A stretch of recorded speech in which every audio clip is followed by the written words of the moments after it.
अनिल अंबानीचं 48,000 कोटीचं कर्ज माफ केलं. मेगा इंजिनिअरिंग ज्याला सुप्रीम कोर्टाने शिक्कामोर्तब केला, 14,000 कोटी रुपयेचं टेंडर त्याला दिलं तुम्ही. आणि 14,000 कोटीचं टेंडर देऊन त्याच्यामध्ये किती मलिंदा खात होता ते सुप्रीम कोर्टाने मान्य केलं. आणि म्हणून तुम्हाला ते तुमचं टेंडर क्रॅश करायला लावलं. हजारो कोटी रुपये मुठभर उद्योगपत्यांना तुम्ही द्यायला निघाला असाल, राज्याची तिजोरी खाली करायला निघाला असाल, मग शेतकऱ्यांसाठी कमिटी बसवायला काय गरज पडताय? शेतकऱ्यांचं सरसकट कर्ज माफ का करत नाही? याचं उत्तर सरकार देणार काय?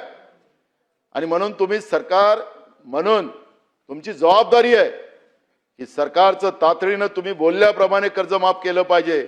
नाहीतर कोरा कोरा कोरा शेतकऱ्यालाच संपवायचं, त्यालाच उद्ध्वस्त करायचं, हा त्या कोरा कोऱ्याचा अर्थ होता काय?